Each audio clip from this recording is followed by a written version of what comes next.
Bismillahirrahmanirrahim. Assalamualaikum warahmatullahi wabarakatuh.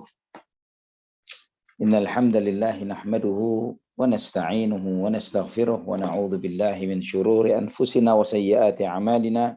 Man yahdihillahu fala mudilla lahu wa man yudlil fala hadiyalah. Asyhadu an la ilaha illallah wahdahu la syarika lah wa asyhadu anna Muhammadan abduhu wa rasuluhu la nabiyya ba'dah. Allahumma salli wa sallim wa barik ala abdika wa nabiyyika Muhammad wa ala alihi wa sahbihi wa man ihtada bihadihi ila yaumil qiyamah. Qala Allah jalla wa ala, ya ayyuhalladzina amanu taqullaha haqqa tuqatih wa la tamutunna illa wa antum muslimun. Amma ba'd. Ikhwatal iman, saudaraku fillah rahimani wa rahimakumullah. Alhamdulillah, segala puji bagi Allah Subhanahu wa taala, Ar-Rahman Ar-Rahim, Zat yang Maha Pengasih, Zat yang Maha Penyayang. Allah Subhanahu wa taala yang memuliakan kita dengan agama yang agung dan mulia ini, dengan dinul Islam, agama tauhid, yang menjadikan keutamaan agama ini di atas seluruh agama yang ada di muka bumi, bahwa kita beribadah kepada ilah yang hak, sesembahan yang berhak disembah, Allah Subhanahu wa taala, Al-Ahadus Samadul ladzi lam yalid wa lam yulad wa lam yakun lahu kufuwan ahad. Allah Subhanahu wa taala yang Maha Esa, Allah Subhanahu wa taala tempat bergantungnya seluruh makhluk, Allah Subhanahu wa taala yang tidak beranak dan tidak diperanakkan, dan tidak ada sesuatu pun yang serupa dan setara dengan Allah Subhanahu wa taala. Walillahil hamd. Kita memuji Allah, kita bersyukur kepada Allah Subhanahu wa taala yang telah menganugerahkan kepada kita nikmat hidayah ini, sehingga kita mengenalnya, kita beribadah kepadanya, kita mensyukuri nikmat-nikmatnya, kita bersabar terhadap ujian-ujian yang Allah ujikan kepada kita.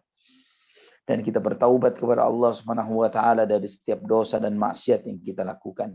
Juga ikhwatal iman rahimani wa rahimakumullah, kita bersyukur kita menjadi bagian dari umat Muhammad bin Abdullah sallallahu alaihi wa ala alihi wa sahbihi wasallam. Kita bersyukur bahwa kita menjadi umat dari nabi yang terbaik. Kita menjadi umat dari penutup para nabi dan para rasul, yang Allah Subhanahu wa taala mengutusnya kepada tsaqalain, kepada manusia dan jin, yang Allah Subhanahu wa taala jadikan risalahnya sebagai akhir risalah bagi seluruh umat manusia.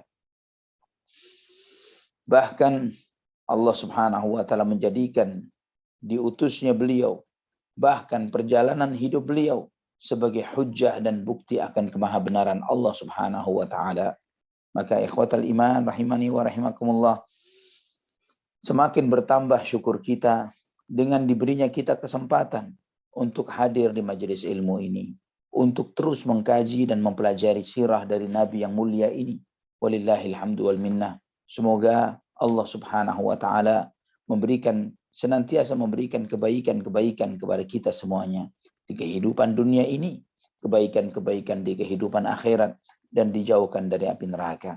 Dan semoga kepada panitia kajian, jazakumullahu khairan, antum yang memprakarsai kajian-kajian ini, sehingga pengajian sirah ini berlangsung setahun lebih, dan sampai hari ini kita walillahil hamdu wal minnah termasuk di antara mereka yang mempelajari sirah Nabi kita Muhammad sallallahu alaihi wasallam. Semoga perjalanan ini bukanlah perjalanan yang sia-sia, pengorbanan ini bukanlah pengorbanan yang sia-sia, jerih payah ini bukanlah jerih payah yang menguap begitu saja, karena ad-dalu ilal khairi kafa'ilihi. Orang yang menunjukkan kepada suatu kebaikan seperti orang yang melakukannya. Man sanna sunnatan hasanatan falahu ajruha wa ajru man amila biha ila yaumil qiyamah. Barang siapa yang menjadi uswah dan suri tauladan di dalam suatu kebajikan, maka dia akan mendapatkan pahalanya dan pahala orang yang mencontoh dan menirunya sampai hari kiamat. Allahu akbar, Allahu akbar. Maka hendaklah kita terus bersabar, tetap istiqamah di jalan ini. Jangan pernah putus asa, jangan pernah tergoda dengan bisikan syaitan untuk membuat kita futur, kendur, mundur, untuk lemah di dalam menjalani jalan hidayah ini. Karena gelombang fitnah ini terus terjadi. Ya, gelombang fitnah ini terus ada dan terus bermunculan, karena tidaklah terjadi suatu zaman kecuali zaman sesudahnya lebih buruk daripada zaman yang terjadi sebelumnya. Namun seorang muslim, seorang mukmin tetap yakin dan optimis, karena tidaklah dia diciptakan kecuali untuk beribadah kepada Allah, dan kesempatan ibadah ini tidak akan pernah hilang selama kita masih bisa nafas. selama kita masih bisa sadar, selama itu pula kita masih banyak peluang untuk beribadah kepada Allah. Jika peluangnya saat ini adalah talabul ilm, maka kita talabul ilm.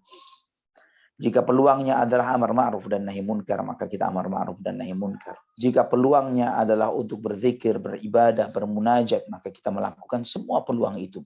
Jika peluangnya adalah sabar dari godaan dan gangguan, ujian-ujian, ya, fitnah-fitnah, dan segala macam yang harus kita hadapi di dalam kehidupan, maka kita hadapi dengan sesuai dengan apa yang Allah gariskan untuk kita, yaitu bersabar.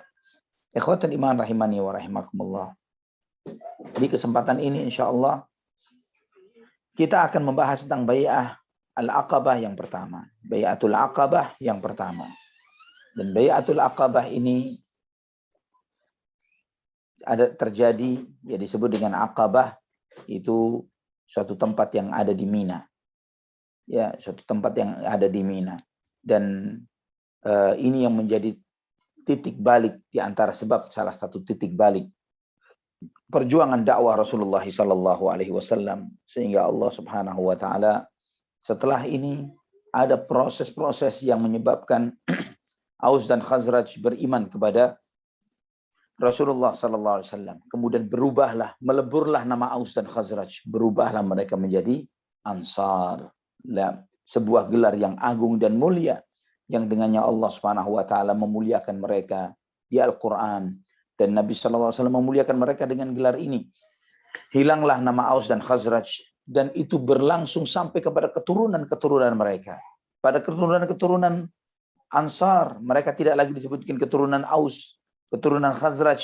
Tidak lagi disebut dengan, tapi mereka Dzurriyyatul Ansar, keturunan Ansar. Ya Rab, ini suatu kemuliaan yang luar biasa yang Allah anugerahkan bagi mereka.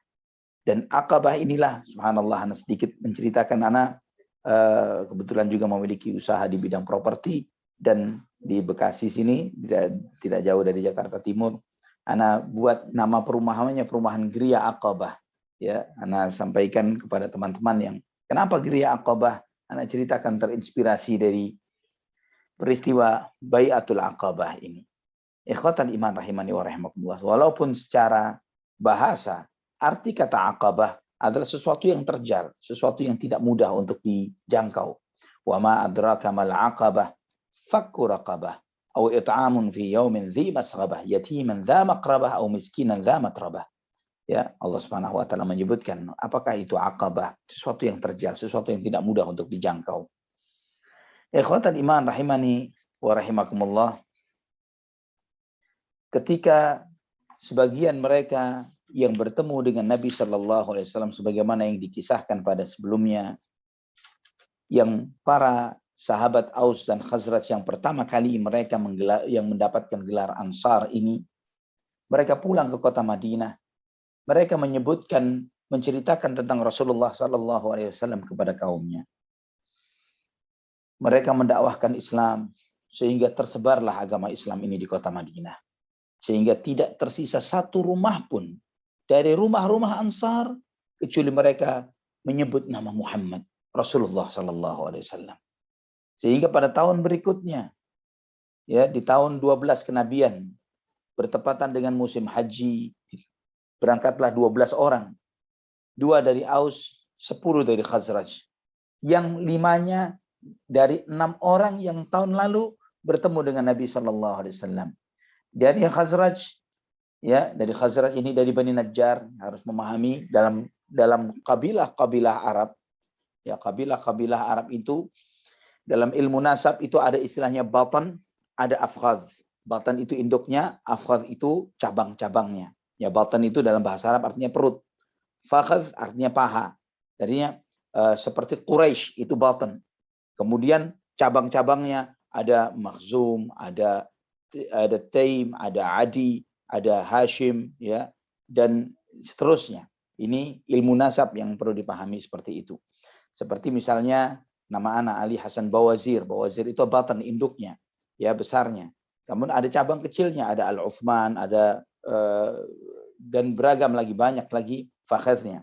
Nah, juga Khazraj itu induknya. Dan di situ ada bani-bani yang lain. Di bawahnya ada Bani Najjar. ya Bani Zuraiq bin Amir. Ada Bani Auf bin al-Khazraj, ya itu dari Khazraj. Nah, dari Khazraj dari Bani Najjar yang hadir pada saat itu ada As'ad bin Zurarah radhiyallahu an, ada Auf wa Muadz ibn al-Harith, ya. Kemudian dari Bani Zuraiq bin Amir, ini salah satu cabang dari Khazraj, ya, yang hadir yang berhadir pada Bai'atul Aqabah yang pertama ini ada Rafi' bin Malik al-Ajlani, ada Zakwan bin Abdi Qais. Dari Bani Auf ibn al-Khazraj ada Ubadah ibn Samit radhiyallahu an, ada Yazid ibn Tha'labah radhiyallahu an. Kemudian dari Bani Salim bin Auf, ya, dari Khazraj, masih dari Bani Khazraj, ada Al-Abbas bin Ubadah ibn Nadlah. Ya, ini yang beliaulah yang digelari dengan Ansariyan Muhajiriyan, Ansari Muhajiri. Ya, kenapa Ansari Muhajiri? Karena beliau pindah ke Mekah menemani Nabi SAW sampai Nabi SAW hijrah, dia kembali ikut hijrah bersama Rasulullah SAW. Kemudian dari Bani Salimah ada Qutbah bin Amir radhiyallahu an. Kemudian dari Bani Haram bin Ka'ab ada Uqbah bin Amir radhiyallahu an. Ini semua dari Khazraj. Ada dari Aus, ada dari Bani Abdul Ashhal. Ya, di situ ada Abul Haytham ibnu Tihan radhiyallahu an. Kemudian dari Bani Amr bin Auf ada Uwaim bin Sa'idah radhiyallahu an. Mereka semuanya bertemu dengan Rasulullah sallallahu alaihi wasallam di Aqabah. Aqabah itu di mana? Di Mina. Ya, di Mina. Dan mereka membaiat Rasulullah sallallahu alaihi wasallam di sana. Apa isi baiatnya? Ibnu Ishaq meriwayatkan di dalam sirahnya dari Ubadah ibn Samit radhiyallahu an. Ini kita insyaallah akan membahas tentang baiat ini. Sedikit kita membahas agak dalam sebagaimana yang disampaikan oleh Al-Imam Ibnu Hajar Al-Asqalani rahimahullah di dalam Fathul Bari, di dalam mengomentari apa yang disampaikan oleh Ibnu Ishaq di dalam kitab sirahnya ini.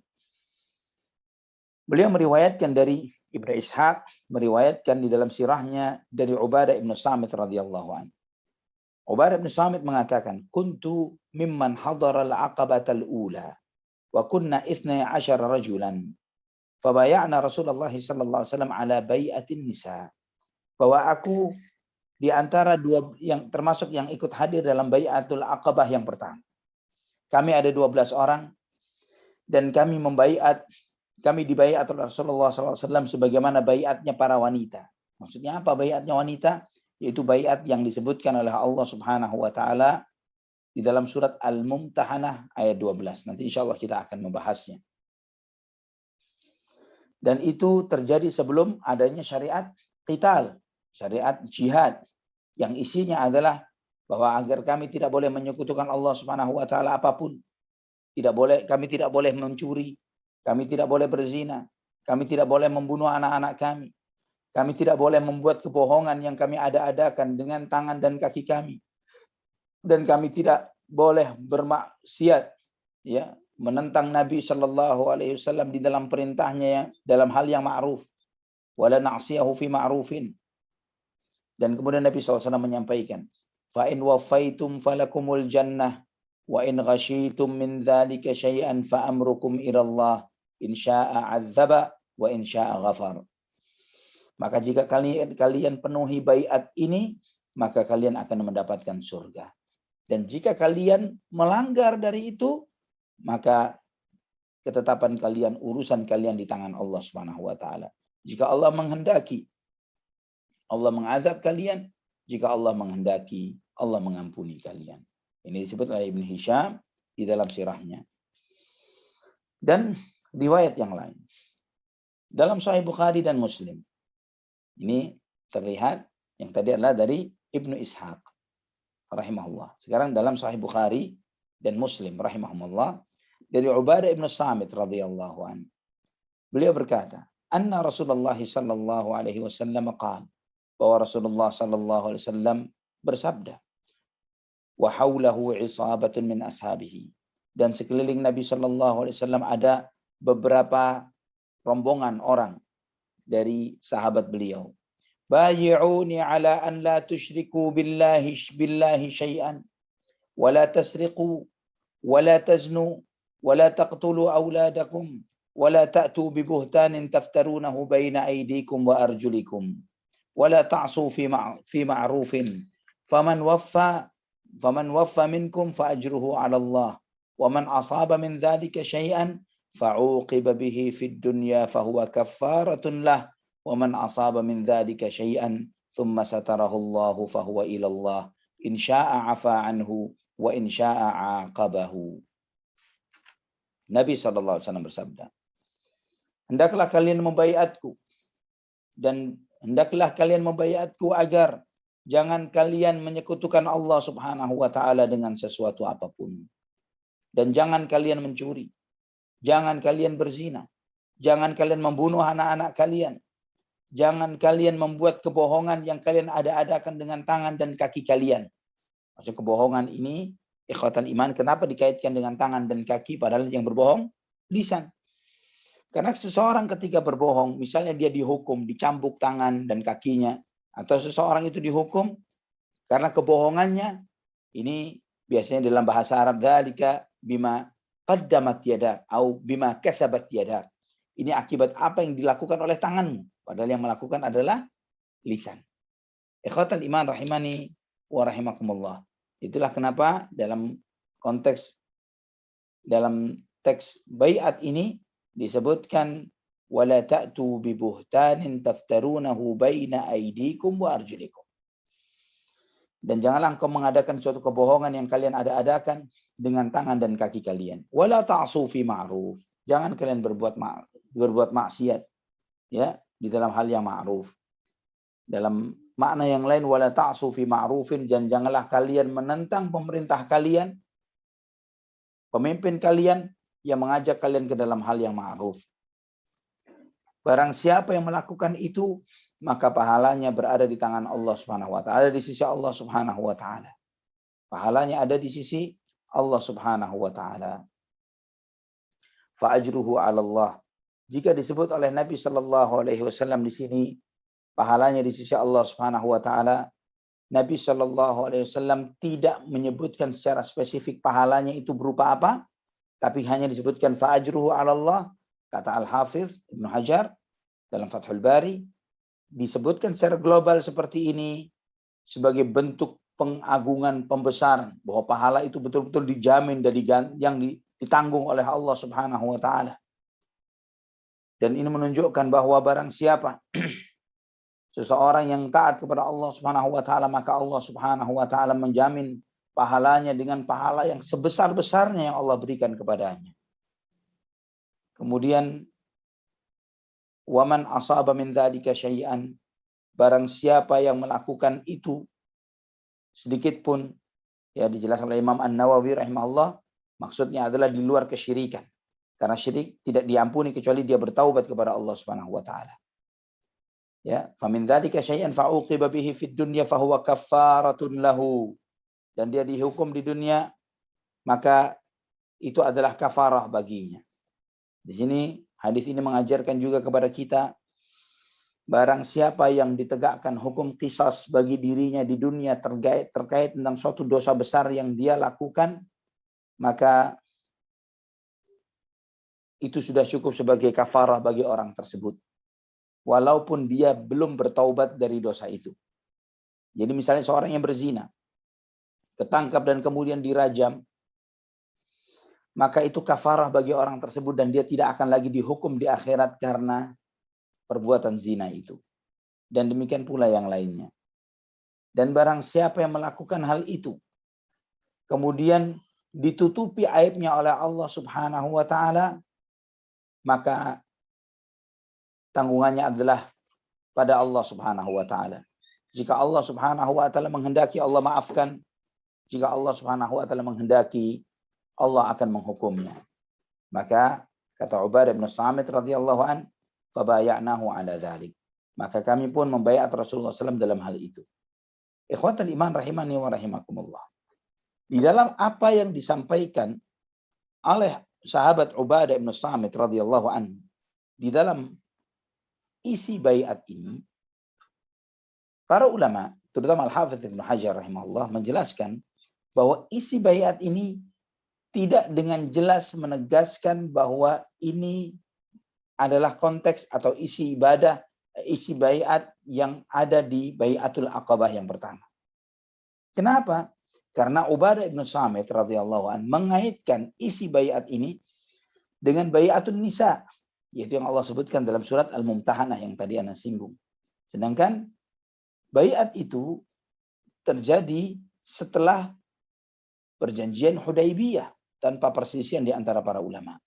Dan ini adalah jarak yang demikian jauhnya antara perjanjian Hudaybiyah yang bakal terjadi nanti setelah proses hijrah dan seterusnya dan itu menjelang Fathu Makkah, dengan ini Baiatul Aqabah yang pertama sebelum Nabi Shallallahu Alaihi Wasallam hijrah ke kota Madinah.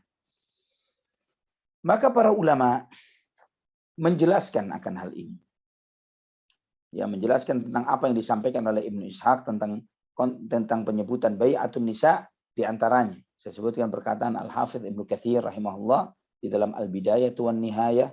Beliau mengatakan, yang dimaksud oleh perkataan Ibnu Ishaq dari Baiatun Nisa, yaitu maksudnya adalah sesuai dengan apa yang Allah turunkan dalam ayat Baiatun Nisa yang terjadi nanti pada masa Hudaybiyah. Dan ini sesuatu yang disampaikan oleh Nabi Shallallahu Alaihi Wasallam pada malam Baiatul Aqabah. Dan ini tidak heran, kata Ibnu Katsir rahimahullah, karena seringkali Al-Quran itu turun sesuai dengan apa yang disampaikan oleh Umar bin Khattab radhiyallahu anhu dalam banyak ayat. Dan apa yang disampaikan oleh Nabi Shallallahu Alaihi Wasallam dalam baiat ini bisa jadi sesuatu yang diwahyukan, tapi nanti wahyu yang dibaca terjadi pada beberapa waktu sesudahnya. Itu sebagaimana turunnya surat Al-Mumtahanah ayat 22. Nah, ikhwatal iman rahimani wa rahimakumullah, ini penjelasan dari ayat 12 afan. Ini penjelasan yang disampaikan oleh Al-Hafidh Ibnu Katsir rahimahullah. Namun ada penjelasan yang menarik dari yang disampaikan oleh Ibnu Hajar Al-Asqalani rahimahullah. Ibnu Hajar menyebutkan bahwa baiat yang disebutkan dalam hadis Ubadah ini dengan isi yang disebutkan oleh beliau, tidak menyekutukan Allah Subhanahu wa taala, kemudian tidak mencuri, tidak berzina dan yang lain sebagainya, itu bukan isi dari baiat Al-Aqabah yang pertama. Namun ini ya apa yang disampaikan oleh Ibnu Ishaq dan yang lainnya dan semua periwayat-periwayat Ahlul Maghazi, ya, Nabi sallallahu alaihi wasallam menyampaikan kepada para sahabat Ansar, ubayyi'ukum ala an tamna'uni mimma tamna'una minhu nisa'akum wa abna'akum. Aku membaiat kalian agar kalian melindungiku sebagaimana kalian melindungi istri-istri dan anak-anak kalian. Itu isi baiat dalam Baiatul Aqabah yang pertama. Sebagaimana disampaikan oleh Nabi sallallahu alaihi wasallam. Juga ini diriwayatkan oleh Ibnu Ishaq, Ibnu Hisham dan yang lainnya. Ini dikutip oleh Ibnu Hajar rahimahullah. Maka mereka membaiatnya dalam hal ini. Dan juga di antara isi Baiatul Aqabah yang pertama, yaitu Nabi sallallahu alaihi wasallam dan para sahabatnya akan hijrah ke tempat mereka. Ya, dan ini juga disampaikan oleh Ubadah bin Samit radhiyallahu an dalam Sahih Bukhari. Ya, dalam Sahih Bukhari ketika menyebutkan bay'ana Rasulullah sallallahu alaihi wasallam ala as-sam'i wat ta'ati fil mansyati wal makrah wa an la nunazi'al amra ahlahu wa an naquma aw naqula bil haqqi haitsu ma kunna la nakhafu fillahi laumata laim. Bahwa kami membaiat Rasulullah sallallahu alaihi wasallam untuk senantiasa taat, mendengarkan dan taat kepada pemimpin, baik kita senang maupun kita tidak senang, dan kita tidak boleh memberontak kepada pemimpin, dan hendaklah kita mengucapkan atau menegakkan kebenaran dimanapun kita berada, dan kita tidak boleh takut dan kendur ya di dalam menegakkan kebenaran ini dari celaan orang-orang yang mencela, selama kita menegakkannya atas dan karena Allah Subhanahu wa taala. Dan lebih tegas lagi bahwa isi baiat itu seperti yang dijelaskan oleh Ibnu Hajar Al-Asqalani, yaitu untuk membela Rasulullah sallallahu alaihi wasallam, bukan terkait tentang tidak menyekutukan Allah, tidak berbuat zina, tidak mencuri dan lain sebagainya, yaitu apa yang diriwayatkan oleh Imam Ahmad di dalam musnadnya, juga dari Ubadah bin Samit radhiyallahu an, ketika terjadi dialog antara dia dengan Abu Hurairah di hadapan Muawiyah bin Abi Sufyan di Syam, ya radhiyallahu anhum ajma'in.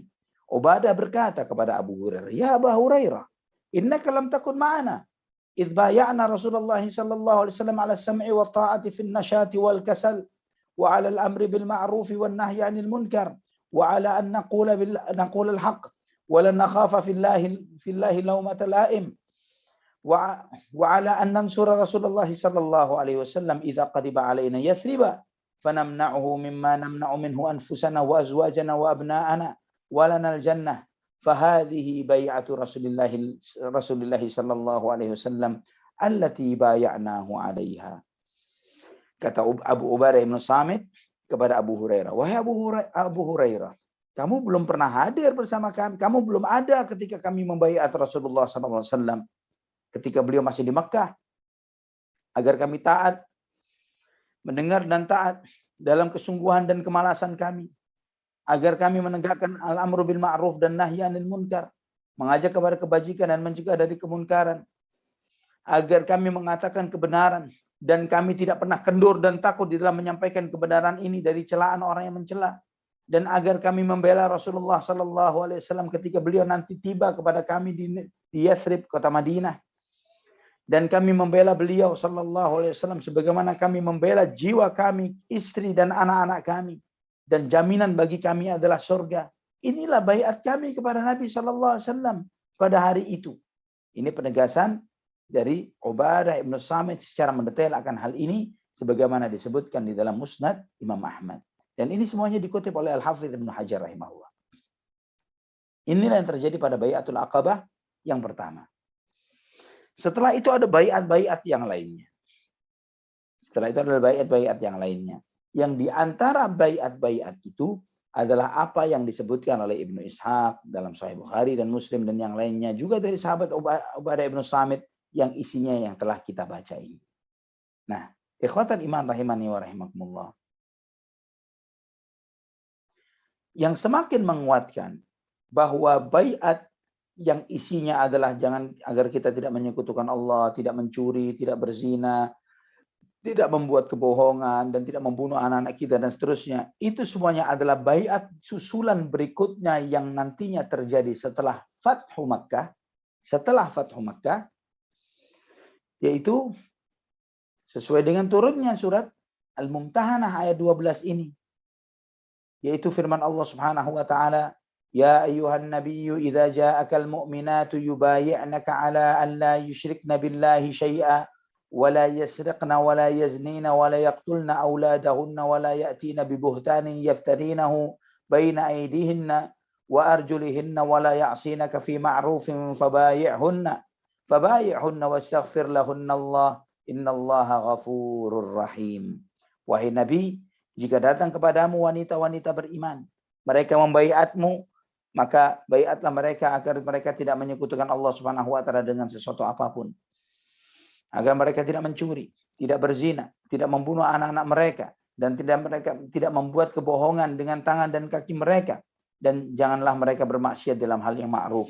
Maka baiatlah mereka dan mintalah ampun kepada Allah Subhanahu wa taala untuk mereka. Wastaghfir lahunnallah. Sesungguhnya Allah Subhanahu wa taala Maha Pengampun dan Maha Penyayang.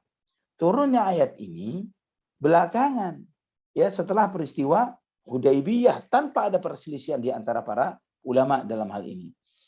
Dan juga dalilnya sebagaimana dalam Sahih Bukhari, juga dari hadis Ubadah bin Samit radhiyallahu an yang beliau mengatakan anna Nabiyya sallallahu alaihi wasallam lamma baya'ahum qara'al ayata kullaha, bahwa Nabi SAW ketika membaiat mereka, Nabi membacakan ayat ini, surat Al-Mumtahanah ayat 12 ini semuanya.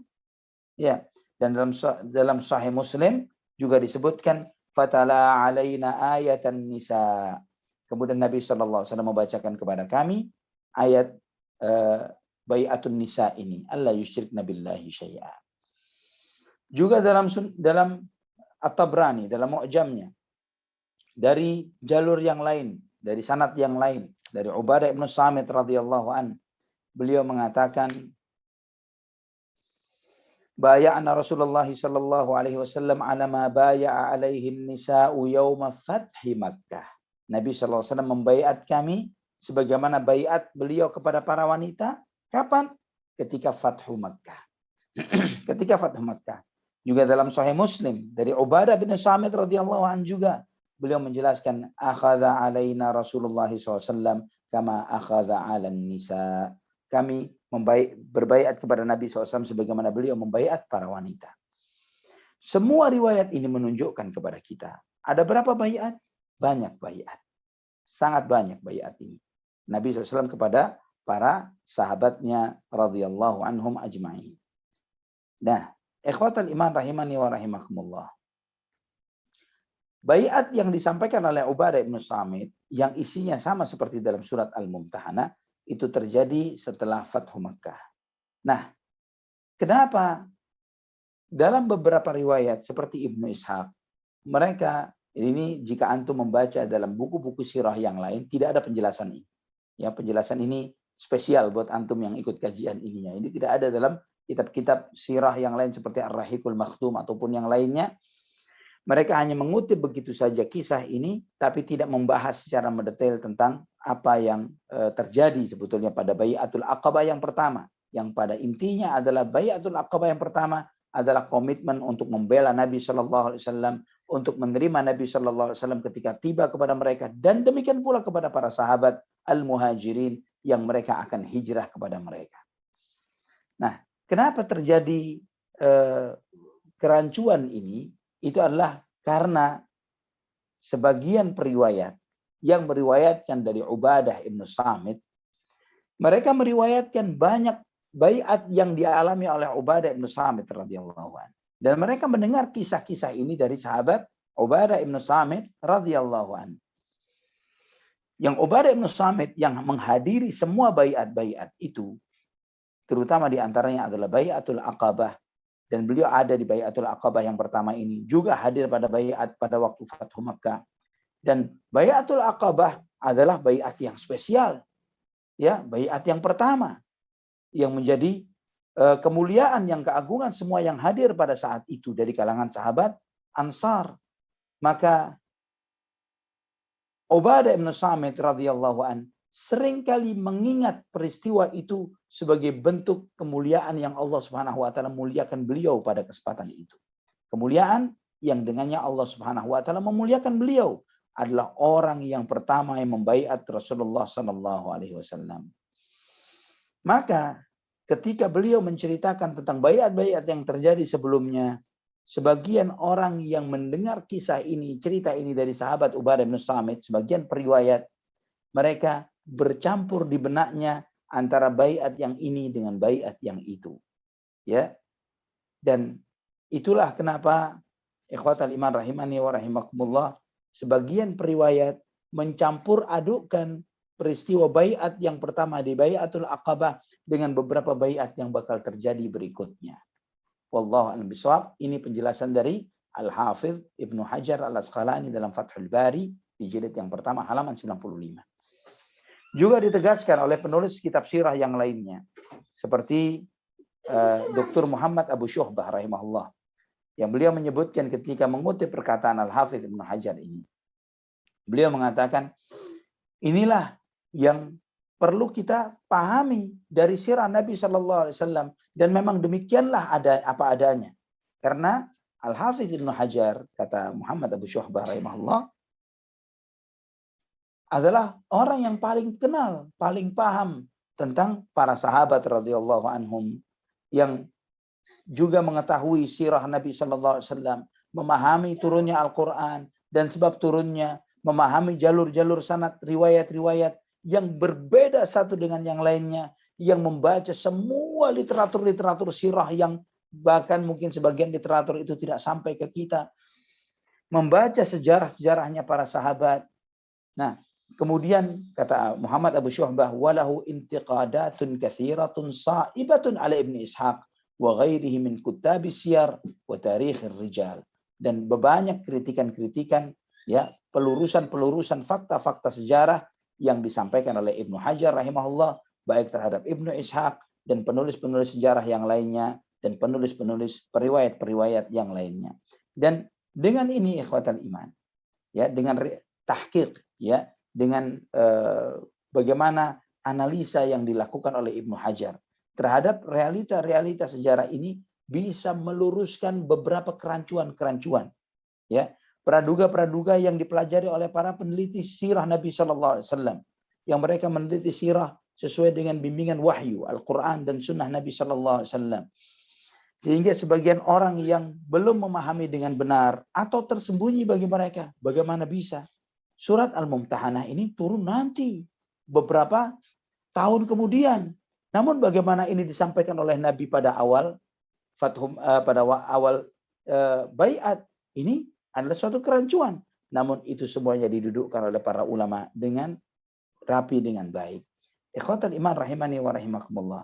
Maka dari sini kita bisa menyimpulkan bahwa baiatul aqabah yang pertama ini yaitu komitmen untuk mendengar dan taat kepada Nabi sallallahu alaihi wasallam baik di saat senang maupun di saat lelah, ya, di saat gembira maupun ketika sedang sedih, dan juga baiat untuk mengajak kepada kebajikan, mencegah dari kemunkaran, untuk menyampaikan perkataan hak, ya, dan kemudian tidak boleh takut kepada Allah Subhanahu wa taala dari celaan orang-orang yang mencela, dan kemudian akan senantiasa wala dan loyal kepada Nabi sallallahu alaihi wasallam, membela Rasulullah sallallahu alaihi wasallam ketika nanti beliau sallallahu alaihi wasallam datang ke kota Madinah, dan untuk menjaga Nabi sallallahu alaihi wasallam sebagaimana mereka menjaga diri mereka, keluarga mereka dan anak-anak mereka.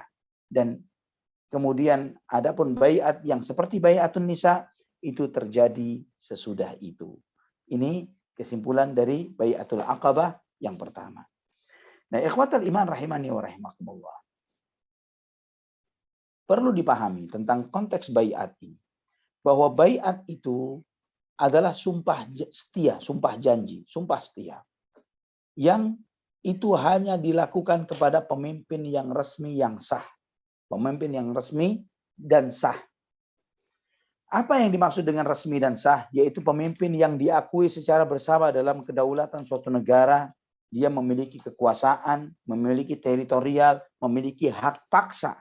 Itu adalah baiat yang sah kepada pemimpin yang sah. Namun jika muncul kemudian kelompok-kelompok dakwah, jamaah-jamaah, organisasi-organisasi, ya, tariqat-tariqat, yang kemudian dia mengangkat pemimpin mereka dan berbaiat kepada pemimpin-pemimpin mereka ini, pemimpin-pemimpin yang tidak jelas ini, maka itu adalah baiat yang bid'ah, baiat yang nyeleneh dan menyimpang, yang tidak boleh Anda siapapun itu untuk menghadiri baiat-baiat seperti ini. Dan baiat itu tidak harus, ya, tidak mutlak, tidak harus ditaati. Karena baiat itu baiat perpecahan, baiat kerusakan, baiat yang bid'ah dan menimbulkan penyimpangan-penyimpangan. Kenapa?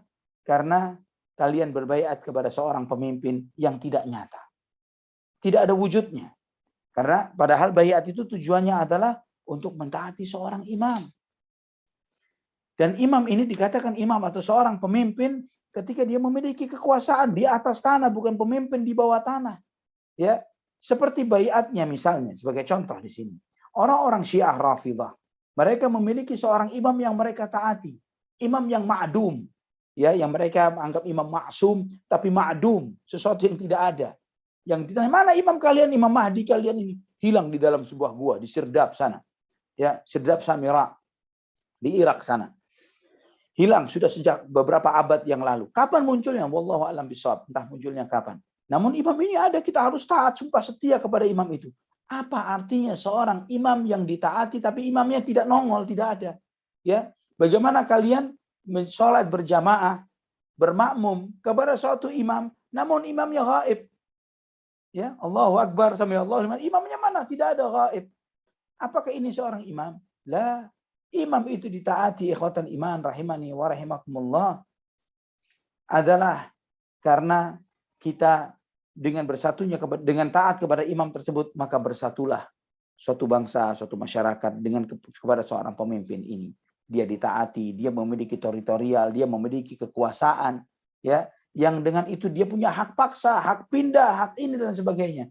Namun lucunya kepada imam-imam yang dibaiat ini, dia merasa dirinya imam sebagai khalifah umat Islam, ya pernah terjadi dalam beberapa belas tahun yang lalu. Ya, ketika ana masih di Surabaya, kemudian ada ketika ana sedang duduk dengan salah seorang guru ana, Ustaz Mubarak Muallim hafizahullah, di masjid, di salah satu masjid di Surabaya, ada seseorang datang dan berkata, Ustaz, menyampaikan kepada Ustaz Mubarak hafizahullah, Ustaz, absyir, kabar gembira bahwa khalifah bagi umat Islam telah dibaiat. Khalifah untuk umat Islam telah dibaiat. Dan hendaklah antum semuanya ini menyampaikan taatnya kepada imam tersebut. Maka sambil menahan tawa, ana sampaikan kepada Ustaz Mubarak, Ustaz izinkan ana untuk menjawab orang ini. Maka Ustaz Mubarak, tafadhal ente yang jawab. Ana bilang, ya akhi, siapa imam ente? Imammu siapa? Fulan. Afwan, ana mau bertanya, imam ente ini mengeluarkan KTP sendiri atau dia masih ikut KTP negara ini? Punya paspor sendiri atau ikut paspor yang ada di negara ini? Punya hak teritori pengaturan pemerintah melarang mengirim pasukan dan lain sebagainya, atau dia tidak punya apapun, ya, dia malah diperintah, dilarang, disuruh, dipindahkan dan lain sebagainya, dipenjara dan dia tidak bisa berbuat apapun. Apakah ini seorang imam? Ini bukan imam, ya, ini gaib, ini sesuatu yang tidak nyata. Kamu ini hidup dalam sesuatu yang tidak jelas. Maka ikhwatan iman rahimani wa rahimakumullah, ini yang harus dipahami bagi sebagian kita yang masih sering tertipu. Membawa nas-nas baiat ini kemudian menempatkannya bukan pada tempatnya. Ya, bahwa nas-nas baiat itu ditaati kepada seorang pemimpin yang sah, yang resmi, ya, yang di dalam ketaatan kepada mereka ada kemaslahatan bagi negara, bagi masyarakat, bagi umat. Namun mentaati seorang pemimpin yang dia tidak punya kekuasaan sedikit pun, malah dia dikuasai, tidak memiliki teritori sedikit pun, ya, bahkan dia pun harus ketika mau mengeluarkan akte kelahiran anaknya dia harus ngurus surat ke RT RW dulu, ya, yang seperti ini tidak layak untuk dijadikan sebagai seorang imam, ya, tidak adanya dia sama seperti adanya sama seperti dengan tidak adanya, statusnya mirip seperti orang-orang Syiah, ya, yang mereka ini membaiat seorang imam Mahdi yang gaib, yang tidak jelas keberadaannya, sama statusnya seperti itu. Itulah yang ditegaskan oleh para ulama ketika menyikapi baiat yang nyeleneh ini, sebagaimana yang disampaikan oleh Syekhul Islam Ibnu Taimiyah rahimahullah di dalam kitab Minhajus Sunnatin Nabawiyah. Beliau mengatakan, saya kutipkan perkataan Syekhul Islam Ibnu Taimiyah, Inna Nabiyya sallallahu alaihi wasallam amara bita'atil a'immatil mawjudin al-ma'lumin alladhina lahum sultanun yaqdiruna bihi ala siyasatin nas. La bita'ati ma'dumin wala majhul. Sesungguhnya Nabi SAW memerintahkan kita untuk taat kepada pemimpin-pemimpin yang maujud, yang ada, yang maklum, yang diketahui. Yang alladzina lahum sultan, yang mereka memiliki kekuasaan. Mereka memiliki kekuasaan yang mereka mampu untuk mengatur manusia. Bukan untuk mentaati sesuatu yang ma'dum wala majhul, sesuatu yang tidak ada dan tidak diketahui. Atau yang wala man laisa lahu sultanun wala qudratun ala syai'in aslan. Atau mentaati seorang pemimpin yang tidak memiliki kekuasaan atau kemampuan untuk sesuatu sedikit pun. Ini tidak ada nilainya. Dan ini sebagai sanggahan juga Anda pernah mendapatkan potongan video bahwa ada potongan video mengatakan, kata siapa? Untuk taat kepada seorang pemimpin itu harus punya kekuasaan, punya teritori kekuasaan dan sebagainya. Kata siapa? Dalilnya mana? Mana ayat Quran dan hadisnya? Ya Allah, ini adalah kebodohan di atas kebodohan, ya akhi. Ya, kebodohan di atas kebodohan. Kenapa? Apa hikmahnya membaiat seseorang yang tidak punya kekuasaan sedikit pun? Terus andai kata si pengikut imam itu, semuanya misalnya dia lagi membaiat satu masjid isinya 20 orang misalnya. Masing-masing mengaku dirinya imam. Bagaimana si imam yang sedang dibaiat membantah makmumnya ini semuanya? Statusnya sama antara makmum dan imamnya, sama-sama tidak punya kuasa. Sama-sama yang 20 orang membaiat yang satu ini statusnya sama-sama makmum, sama-sama makhur, sama-sama di bawah kekuasaan yang lain. Syekhul Islam mengatakan juga, bal al-imamatu indahum tathbutu bimuwafaqati ahli syaukati 'alaiha. Bahwa kepemimpinan menurut Ahlus Sunnah wal Jamaah ini disebutkan oleh Ibnu Taimiyah dalam Minhajus Sunnah Nabawiyah di jilid yang pertama halaman 527.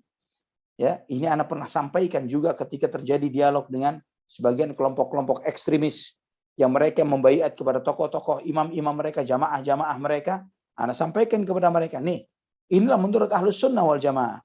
Bahwa kepemimpinan menurut Ahlus Sunnah adalah tathbutu bimuwafaqati ahli syaukati 'alaiha.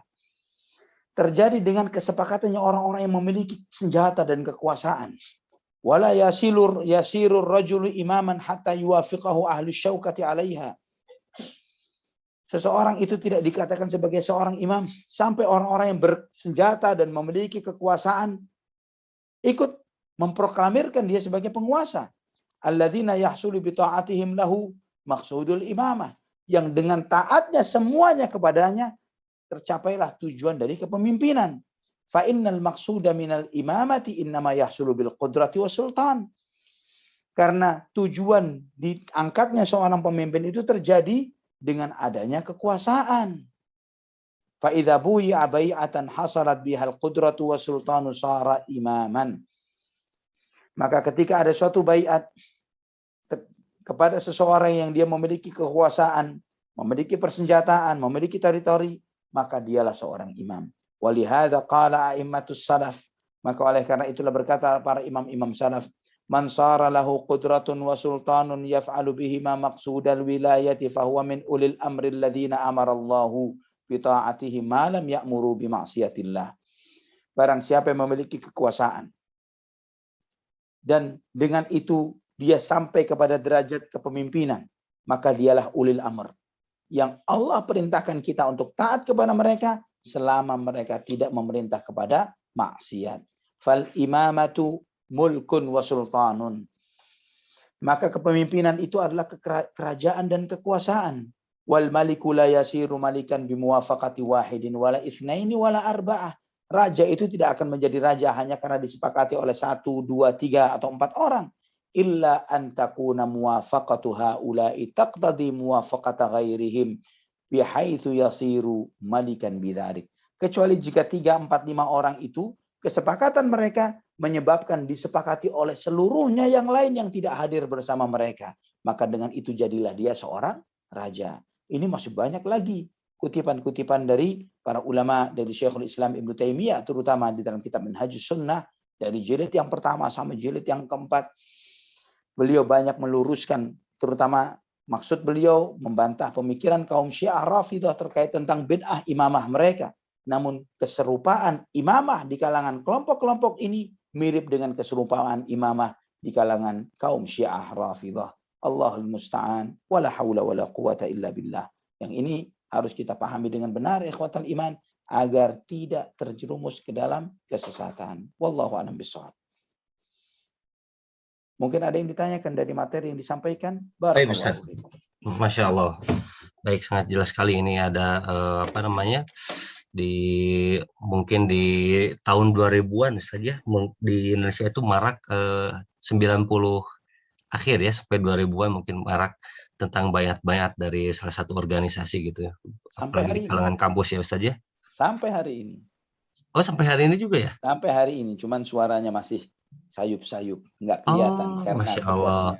Densus 88 dan yang semisalnya, sehingga mereka harus masuk lagi ke dalam tanah lebih dalam lagi. Betul. Iya. Di kampus-kampus sampai juga anak sempat diajak-ajak gitu ya. Kemudian harus berbaiat dan sebagainya karena Islamnya itu yang kemarin itu antum itu batal Islamnya. Makin gak ngerti ini. Masya Allah. Baik. Ini ada pertanyaan Ustaz melalui WA. Assalamualaikum warahmatullahi wabarakatuh dari Akhi Oscar di Kabupaten Kerinci, Provinsi Jambi. Ana mau bertanya, apakah hukumnya kita dibaiat ketika mau masuk organisasi? Ini baru saja tadi diulas ya. Tuntas. Dia itu bid'ah, betul. Tinggalkan baiat itu. Bid'ah, tinggalkan bid'ah itu. Dan itu bid'ah. Kenapa bid'ah? Karena ketika baiat yang seperti ini boleh bagi suatu organisasi untuk mengangkat tokohnya, syekhnya, gurunya, untuk dibaiat. Siapa yang lebih berhak untuk dibaiat? Guru-guru mereka ini, syekh-syekh mereka ini, atau Abu Bakar As-Siddiq, Umar bin Al-Khattab, Uthman bin Affan, Ali bin Abi Thalib ketika Nabi SAW masih ada? Apakah pernah ada seseorang berbaiat kepada Abu Bakar ketika masih ada Nabi SAW? Coba dijawab itu. Ya, ini menunjukkan bahwa batilnya baiat-baiat sesat ini tadi. Ya, bahwa baiat-baiat itu mereka sampaikan, mereka buat baiat baru, padahal ada baiat yang umum, yaitu baiat kita kepada pemimpin kita, ya, kepada pemimpin kita yang ada di negeri ini. Wallahu a'lam bishawab. Baik, syukur jazakallah khairan ya Ustazi untuk penjelasannya. Demikian jawaban dari Ustaz Ali untuk Akhi Oscar di Kabupaten Kerinci, Provinsi Jambi. Berikutnya pertanyaan dari Ukhti Ayu Nita Luciana di Bandar Lampung. Jazakallahu khairan Ustaz sebelumnya atas ilmunya. Karena izin bertanya, bagaimana dengan berita yang lagi viral saat ini tentang negara Afghanistan dan Taliban? Bagaimana hukumnya ya Ustaz? Syukuran atas jawabannya. Barakallahu fikum. Secara hukum fikih, ketika seseorang, jadi imamatul mutaghallib ini diakui dalam syariat, bahwa ketika ada dua kelompok berseteru luar biasa untuk memperebutkan suatu kekuasaan, kemudian salah satu dikalahkan oleh yang lainnya, dan yang lain ini menduduki kekuasaan itu dengan mengambil kekuasaan itu secara paksa. Namun dia duduk dalam kursi kekuasaan, maka ketika dia duduk di kursi kekuasaan, dia adalah penguasa yang sah, yang harus ditaati oleh setiap warga negara yang ada di sana. Ya, ini yang terjadi di zaman para sahabat radhiyallahu anhum ajma'in. Ketika terjadi perseteruan antara Abdullah bin Zubair bin Al-Awwam misalnya dengan Bani Umayyah. Ketika Abdullah bin Zubair kalah, ya, beliau kalah radhiyallahu anhu, maka kemudian kekuasaan dikuasai oleh Bani Umayyah, maka semua para sahabat pun membaiat Bani Umayyah. Tidak ada satupun mengatakan bahwa khilafah Bani Umayyah adalah khilafah yang tidak sah. Demikian pula ketika terjadi pergantian dinasti antara Bani Umayyah ke Bani Abbasiyah, itu pun dengan perebutan kekuasaan yang dahsyat, yang luar biasa, penggulingan kekuasaan, dan duduklah Bani Abbasiyah pada kursi kekuasaan dengan cara menghabisi generasi sebelumnya dan mereka duduk di kekuasaan itu. Tidak ada seorang pun ulama yang hidup di masa dinasti Bani Abbasiyah yang mengatakan kekuasaan Bani Abbasiyah tidak sah. Jadi ini menunjukkan bahwa kepemimpinan al-mutaghallib, pemimpin yang mengambil kekuasaannya itu dengan dalam tanda kutip paksa, ya, apakah itu dengan pemberontakan dan yang semisalnya, dan dia sampai duduk di sana, maka sahlah kekuasaannya. Wallahu a'lam bishawab. Baik, kembali ke pertanyaan melalui chat. Bagi jamaah yang ingin bertanya melalui secara interaktif, melalui audio voice, silahkan diacungkan terlebih dahulu melalui fitur raise hand yang berada di tombol partisipan Zoom meeting ini. Kembali Anda bacakan pertanyaan dari WA. Bismillah, barakallahu fikum Ustaz. Semoga Allah Subhanahu wa taala menjaga Ustaz Ali Hasan dan keluarga. Baik. Ketika baiat Aqobah pertama, apakah saat itu Rasulullah SAW sudah ada sahabat yang membersamai atau menemani beliau? Demikian, jazakallahu khairan, barakallahu fikum. Dalam peristiwa Baiatul Aqabah maksudnya? Ya. Ya. Dalam peristiwa Baiatul Aqabah, dalam beberapa riwayat disebutkan bahwa Nabi SAW disampingi oleh Zaid bin Harithah radhiyallahu anhu. Kemudian nanti insya Allah pada Baiatul Aqabah yang kedua, di situ nanti ada bukan sahabat Nabi pada saat itu, belum jadi sahabat Nabi, tapi kerabat Nabi SAW, yaitu Al-Abbas bin Abdul Muttalib. Ya, nanti insya Allah pada Baiatul Aqabah yang kedua kita akan lebih membahas siapa-siapa yang bersama Rasulullah SAW. Wallahu a'lam bishawab. Nah, syukur jazakallah untuk penjelasannya. Kemudian pertanyaan dari Ummu Ato di Malang. Assalamualaikum warahmatullahi wabarakatuh. Bagaimana dengan bila sebuah negeri dipimpin oleh seorang perempuan? Apakah kita tetap harus taat kepadanya? Jazakallahu khairan, barakallahu fiik Ustaz. Wa fiik barakallah. Nah, jadi ketika seorang pemimpin itu dipimpin, ya, Allah Subhanahu wa taala ketika menyebutkan ya ayyuhalladzina amanu athi'ullaha wa athi'ur rasula wa ulil amri minkum, wahai orang-orang beriman, taatlah kalian kepada Allah, taatlah kalian kepada Rasul dan kepada ulil amri di antara kalian, ya, pemimpin di antara kalian. Allah Subhanahu wa taala tidak mengulang wa athi'u ulil amri minkum, tapi wa ulil amri minkum. Setelah menyebut ati'ullah wa ati'ur rasul wa ulil amri, tidak disebutkan wa ati'u ulil amri. Kenapa? Karena taat kepada Allah mutlak, taat kepada Rasulullah mutlak. Tidak ada pilihan. Wajib taat kepada Allah, wajib taat kepada Rasulullah SAW. Tidak ada excuses ini dan itu dan yang lain sebagainya. Wajib mutlak taat kepada Allah dan Rasulnya. Namun kepada ulil amr, ini nisbi. Maksudnya nisbi bagaimana? Selama pemimpin kita taat kepada Allah dan Rasulnya, maka kita wajib taat kepada Allah dan Rasulnya. Selama mereka tidak taat kepada Allah dan Rasulnya, maka kita tidak boleh taat kepada mereka ketika mereka mengajak kepada maksiat kepada Allah dan Rasulnya. Ketika mengajak maksiat, kita tidak boleh taat. Namun apa jadinya misalnya dalam suatu masyarakat dipimpin oleh seorang wanita secara aklamasi yang diangkat sebagai pemimpin di masyarakat tersebut, maka kita tetap wajib taat dalam hal yang ma'ruf. Ya, wajib taat di dalam hal yang ma'ruf. Jangankan wanita, madaratnya kepemimpinan wanita ini lebih rendah ketimbang madaratnya kepemimpinan yang diambil secara paksa dengan kudeta, dengan pertumpahan darah. Ya. Ini ketika pemimpin duduk, apalagi dalam konteks demokrasi ini, lebih ringan madaratnya ketimbang penggulingan kekuasaan dari revolusi. Namun dalam syariat Islam, dalam fikih kaum muslimin, ya silakan buka kitab-kitab fikih ya dalam ahkam sultaniyah dan yang lain sebagainya. Para ulama menyebutkan bahwa duduknya seorang penguasa karena merampas kekuasaan dari sebelumnya, walaupun dengan pertumpahan darah dan yang lainnya, namun dia bisa menggulingkan kekuasaan yang ada, maka duduknya dia dalam tampuk kekuasaan itu menyebabkan dia sebagai seorang penguasa yang sah dan harus untuk ditaati. Di dalam hal yang ma'ruf. Di dalam hal yang ma'ruf. Namun kalau kemudian ada yang bertanya, tapi bukankah itu bertentangan dengan syariat dan lain sebagainya? Nah, tapi di dalam hal tersebut ada hikmah yang lebih besar, ada maslahat yang lebih besar. Karena di dalam penegakan syariat ini selalu berkaitan dengan pertama adalah maslahat yang dominan ya dan madarat yang dominan. Mana yang dominan? Ketika menghilangkan suatu kemunkaran akan menimbulkan madarat yang lebih besar, maka kita mendiamkan kemudaratan itu bukan untuk menyetujuinya, tapi untuk menjaga kemaslahatan yang lebih besar. Wallahu a'lam bishawab. Itu dengan tujuan agar terhindarnya fitnah yang lebih besar ketika suatu kemunkaran itu diingkari dengan terang-terangan, apalagi dengan mengangkat senjata, melakukan perlawanan dan yang lain sebagainya. Itu semuanya akan menimbulkan madarat yang jauh lebih besar, mafsadat yang lebih besar, fitnah yang lebih meluas ke sana kemari. Wallahu a'lam bishawab. Baik, syukuran jazakallah untuk jawabannya untuk Umi Ato di Malang. Berikutnya ada yang sudah raise hand di sini, Akhi Leo Abu Sajid, tafadhol untuk bertanya secara interaktif langsung. Alhamdulillah, taib. Jazakallah khairan, Kang Z. Assalamualaikum warahmatullahi wabarakatuh, Ustaz. Waalaikumsalam warahmatullahi wabarakatuh.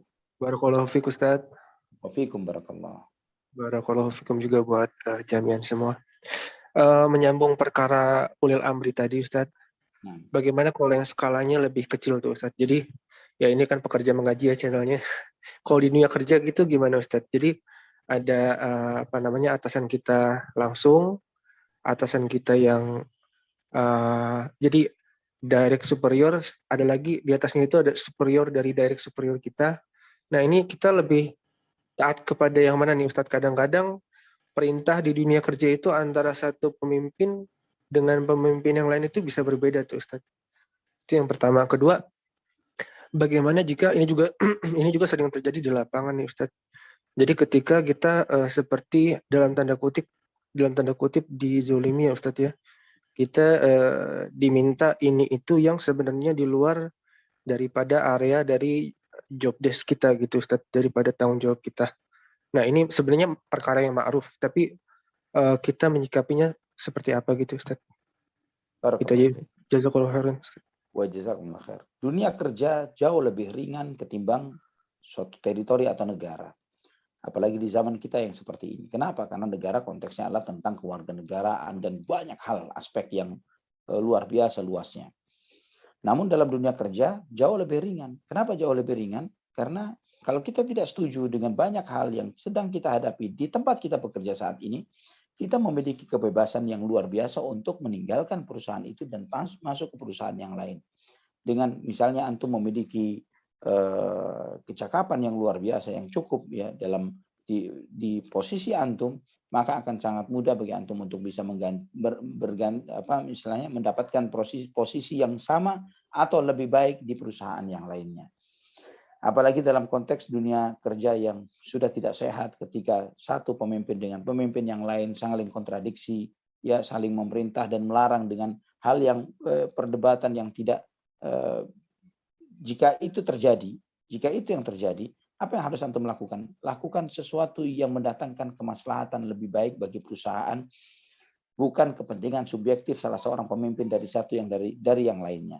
Ya, mana yang memberikan maslahat lebih baik kepada perusahaan. Ya, karena memang antum bekerja di sana, bukan pemimpin A atau B. Karena dua-dua pemimpin antum dan mereka menyuruh sesuai dengan subjektivitas mereka. Ketika antum melihat bahwa yang A ternyata lebih memberikan maslahat kepada perusahaan, itu yang antum taati. Jadi ketika suatu saat terjadi, misalnya ada protes, ada perlawanan, ada penolakan, ada kritik terhadap diri antum bisa menunjukkan dalil-dalil antum yang mengatakan bahwa maksud saya adalah sesuatu yang lebih memberikan kemaslahatan kepada perusahaan. Alasannya adalah ini, itu, dan lain sebagainya. Bukan untuk kepentingan saya pribadi, bukan untuk kepentingan pemimpin A, atau pemimpin B, atau pemimpin C, tapi semuanya adalah murni untuk kemaslahatan perusahaan tempat Anda bekerja. Namun jika itu tidak bisa memungkinkan, maka pilihannya adalah meninggalkannya. Pilih untuk tempat yang baru. Itu mungkin bisa jadi sebuah solusi dan itu lebih ringan ketimbang kita bekerja di satu tempat yang hati kita selalu tidak mendapatkan ketenangan di sana. Wallahu a'lam bishawab. Baik, demikian penjelasan Ustaz Ali untuk Akhi Leo Abu Sajid yang sudah bertanya. Selanjutnya ini ada pertanyaan yang masuk ke WA tanya jawab pekerja mengaji. Bismillah. Jika kita sudah dibaiat ketika masuk salah satu organisasi tertentu, tapi kita ingin berhenti untuk ikut organisasi tersebut, apa yang mesti kita lakukan, Ustaz? Ya, untuk membatalkan baiat itu jelas dari awal baiat itu sudah batal. Karena apa? Karena Nabi SAW telah menegaskan man amila amalan laisa alaihi amruna fahuwa raddun. Barang siapa yang mengamalkan suatu amalan yang tidak ada contoh dan perintah dari kami, tertolak. Artinya baiat itu pada dasarnya nothing, sesuatu yang tidak ada, ya, sesuatu yang ma'dum, sesuatu yang tidak jelas. Hanya main-main saja, main-main, sandiwara, saya pemimpinnya ya, sama kamu pengikutnya, main sandiwara, saya ini penguasanya, kamu harus taat, kalau ketemu di jalan kamu harus begini, kamu harus bayar iuran bulanan, kamu harus begini dan begitu dan sebagainya. Ini hanyalah main-main di antara mereka saja. Itu adalah sesuatu yang tidak benar, tidak ada, tidak serius. Maka jangan dianggap serius. Ketika membatalkannya, sudah batalkan begitu saja. Anggap tidak pernah Anda lakukan. Ya, anggap itu pernah yang Anda lakukan waktu dulu di masa lalu, dalam mimpi lagi. Ya, lupakan itu semuanya. Wallahu a'lam bishawab. Tidak ada suatu ritual tertentu untuk pembatalan baiat. Wallahu a'lam bishawab. Tinggalkan saja gitu saja. Ya, tinggalkan saja. Anda pernah dipaksa mengikuti baiat seperti ini, tapi alhamdulillah dahulu sudah cukup diberikan informasi yang cukup oleh guru-guru ana rahimahullah, Ustaz Ja'far Umar Talib rahimahullah.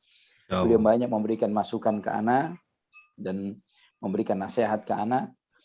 Akhirnya ana jawab teman-teman ana yang pada saat itu masih yang memaksa, saya membujuk ana ya. Awalnya membujuk sampai memaksa, sampai kesal, sampai ngomel-ngomel, sampai akhirnya mengancam ana untuk dibunuh karena membantah semua syubhat-syubhat mereka.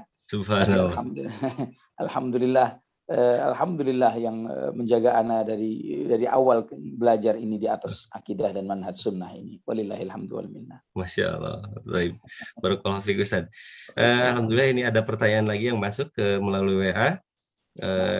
Bismillahirrahmanirrahim. Apakah ada dalil baiat kaum muslimin ketika nanti Imam Mahdi hadir atau ketika Nabi Isa turun? Nah, ya, kalau Imam Mahdi jelas, ya. Tapi antum harus paham ya akhi, bahwa Imam Mahdi ini banyak gadungannya. Ya, banyak Imam Mahdi gadungan, banyak sekali sudah masuk dalam rentetan sejarah Imam Mahdi gadungan itu begitu banyak. Jadi ketika ada klaim yang seperti itu, sederhana bagi kita. Ketika para ulama aklamasi mengiyakan hal ini, maka kita ikut dengan para ulama kita. Karena lan tajtami'a ummati ala dhalalah. Umatku tidak akan bersepakat di dalam suatu kesesatan. Jadi ini juga hujah yang sangat kuat terhadap kelompok-kelompok nyeleneh-nyeleneh tadi itu. Ya, kalau misalnya ada sebelum adanya Daesh atau ISIS ya, ketika sebelum adanya ISIS ini banyak yang meniru ya bendera hitam ini. Dari dahulu antum insya Allah sudah tahu adanya Hizbut Tahrir, HTI itu mereka pakai bendera hitam. Namun kalah suara, kalah besar benderanya dengan ISIS. Ya, ketika ISIS dengan kekuasaannya, senjata, pesawat, teritori dan sebagainya, ini menjadi sesuatu yang menyilaukan banyak orang. Ya, ketika ISIS itu muncul, sehingga banyak menipu banyak orang. Namun ketika Ana sudah sampaikan ke antum, ketika hal itu pertama kali muncul, Ana sampaikan kepada orang-orang yang tersilaukan dengan hal ini. Ana sampaikan, ya akhi, hati-hati. Ini fata morgana. Ini fata morgana. Ini emas sepuhan. Ini emas palsu. Hati-hati. Jangan mudah dibohongi. Mereka, ketika Ana sampaikan hal ini kepada mereka, Ustaz, jangan gampang mengatakan seperti ini. Antum tidak tahu ini prolog. Dia ini siapa namanya, Al-Baghdadi dari apa, Qahtani atau bagaimana dan bagaimana, sampai disebutkan nasabnya. Dia akan menjadi prolog munculnya Imam Mahdi dan sebagainya. La. Tidak benar. Anak katakan ini tidak benar, ini batil, ini salah. Anak sampaikan begitu. Ketika anak ditanya apa hujah antum, hujah anak sederhana. Banyak ulama kita, mana ulama kita, mana ulama kita? Mana ulamanya kaum muslimin? Mana ulamanya kaum muslimin? Ada Dewan Fatwa Lajnah Daimah, ya, Dewan Fatwa Saudi Arabia, ada ulama-ulama di Yordan, ada ulama-ulama di Mesir, ulama-ulama di Yaman, ulama-ulama di Afrika, di Sudan dan lain sebagainya. Kemana mereka semuanya terhadap klaim yang muncul ini? Ya, kenapa tidak ada satupun yang nongol kemudian membaiat dan menunjukkan ketaatan mereka kepada itu? Ini membuktikan mereka ala ta'sisi dhalalah. Mereka berada di pilar yang sesat. Wallahu a'lam bishawab. Baik. Ya betul. Hati-hati dan jangan sampai tersilaukan Ustaz ya. Karena di kemudian hari ternyata ISIS itu made in US Army gitu ya. Ada yang seperti itu. Alhamdulillah Anda tidak melihat dari berita-berita, Anda tidak ngikutin berita-berita apakah baru dibuatan siapa, bagaimana, makar di balik itu. Ini semua di balik layar yang kita tidak lihat. Kita pakai nas Quran was sunnah. Betul. Ya, pakai dalil Quran dan sunnah. Betul. Karena apa namanya, ketika mengeksekusi pun sudah tidak nyunah gitu ya. Keluar dari sunnah, Masya Allah. Alhamdulillah Ustaz, ini mungkin tadi pertanyaan terakhir dan rupanya tidak ada lagi yang raise hand bertanya. Mungkin untuk menutup kajian ini ada kesimpulan dari Ustaz. Barakallahu fiik. Ikhwatal iman rahimani wa rahimakumullah.